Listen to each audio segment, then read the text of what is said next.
शकला नव्हता. पुन्हा एकदा कव्हरला खेळलं जोर पावला आणि परत एकदा धाव घेण्याचा प्रयत्न होता. यावेळेस किरणचा एक धाव घेतली. पुन्हा एकदा घेण्याचा प्रयत्न तर केलाय. परत एकदा डेंजर एंडकडे आणि दुसरी धाव सुद्धा पूर्ण.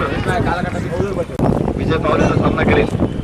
पुढे चेंडू हवेमध्ये आहे परंतु क्षेत्ररक्षक नाही तिथे. दुसरी धाव घेण्याचा प्रयत्न तरी केला जाईल. आता असलम डेंजर एंडकडे चुकला आणि बघायचं 2 धावा तर मिळाल्या. तिसऱ्या धावेला प्रयत्न आणि पुन्हा एकदा चोरी.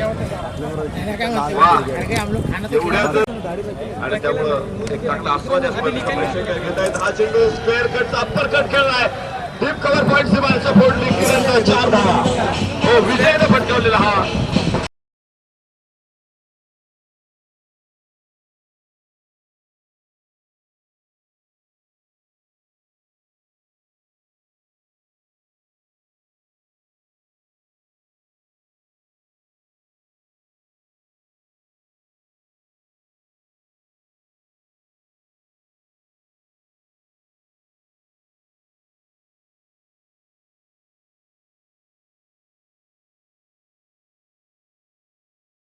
मध्ये व्हेरिएशन केलं जातं.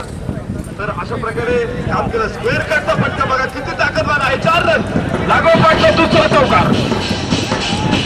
किरण परत एकदा स्क्वेअर लावला. किरणने दिशा बदलली. आवडत आणि चौकार लागोपाठ दुसरा चौकार. या शतकातला तिसरा चौकार. तो जर चेंडू सोडून देत असेल तर 22 धावा दिल्या जात नाही. मिड विकेटला खेळलेला हा एक मोठा फटका होता परंतु क्षेत्ररक्षक तिथे आहे. आणि यावेळेस बघा किती बंदोबस्त केला होता. पुरुष त्याने एका बाजूला धाव सोडून दिला नाही आणि किरणचा हा फटका मिड विकेटच्या डोक्यावरून चढवला आहे. षटकार अंकुरला.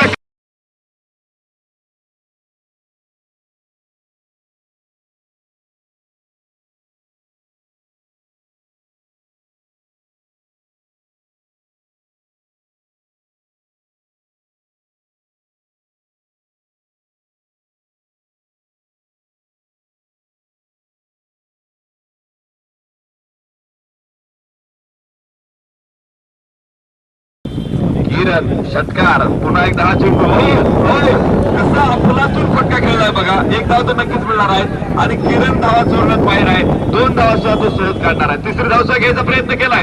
काय होतंय मैदानामध्ये आणि आता किरण मात्र प्रतिस्पर्धेच्या तावडीत सापडलाय. नक्कीच तो कौतुकास्पद आहे. कुटुंबाचा हा चेंडू नक्कीच शेअर केलाय. या मध्ये क्षेत्ररक्षक आहे. एक धाव आणि नक्कीच दुसऱ्या धावेला प्रयत्न केलाय. धावाची संधी इथं आणि पुन्हा एकदा चोरी.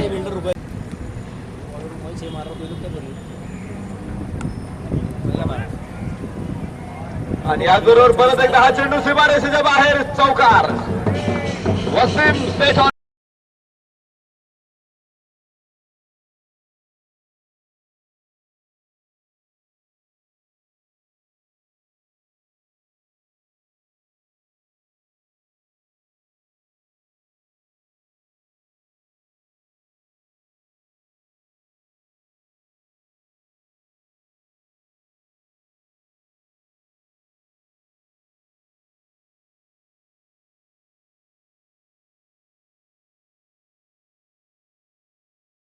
एकदा बबलू जावळ येता.